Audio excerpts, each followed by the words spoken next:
मियां साहब, क्या जरूरत थी ये सब कुछ करने की? सुकून से हुकूमत करते, बलूचिस्तान को कर देते ईरान और इंडिया के हवाले। क्यों लाया नाराज बलोचों को कौमी धारे में? इंडिया को भी नाकाम किया और ईरान को भी नाराज किया। मुसलसल 13 साल की मेहनत से पाकिस्तान को अंधेरों में डुबाने की कोशिश हो रही थी। क्यों बिजली के मंसूबे लगाकर 13 साल की मेहनत पर पानी फेर दिया? क्यों पाकिस्तान में अमन को तरजीह दी? पाकिस्तान के दुश्मनों की मेहनत पे आपने 2-3 साल में पानी फेर दिया। मियां साहब, इतने सस्ते खून को आपने क्यों इतना कीमती बना दिया कि आपके दौरे हुकूमत में कातिलों को फांसी दी जाने लगी? मियां साहब, क्या जरूरत थी कराची की रोशनियां वापस लाने की? हमारे हुक्मरान तो कराची वालों की लाशों पे खड़े होकर मुक्का लहराते थे।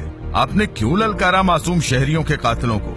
मियां साहब, हमारे अपने एहसास याफ्ता सनद याफ्ता मुहिब्बे वतनों ने इंडस्ट्री को तबाही के नजदीक पहुंचा दिया था ताकि आवाम को बेरोजगार किया जाए। आपने क्यों इंडस्ट्री को बिजली की फराहमी, पेट्रोलियम मसनूआत में कमी करके सनत को सहारा दिया? मियां साहब, आपने सी पैक पाकिस्तान को क्यों दिया? क्यों पाकिस्तानी कौम की खुशहाली के लिए इतना बड़ा कदम उठाया? क्यों फिर ठेकेदार मुमालिक को नाराज कर दिया? मियां साहब, पाकिस्तान को तन्हा करने की कोशिशों में अगयार तो अगयार हमारे अपने भी शामिल थे। आपने क्यों चाइना, तुर्की और रूस से ताल्लुकात मजबूत किए? मोहतरम वजीर आजम साहब, ये चंद आपके जुर्म थे। आपके ऐसे जुर्मों की लंबी लिस्ट है।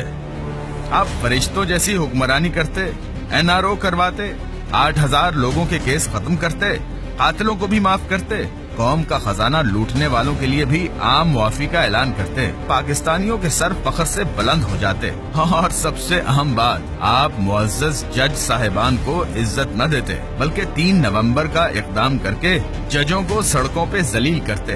फिर यही जज जुर्रत, हिम्मत और बहादुरी का मुजाहिरा करके आपका नाम ECL से निकाल देते। आप पाकिस्तान से बाहर अयाशी करते। क्यों मियां साहब, क्यों? और हाँ, ढाई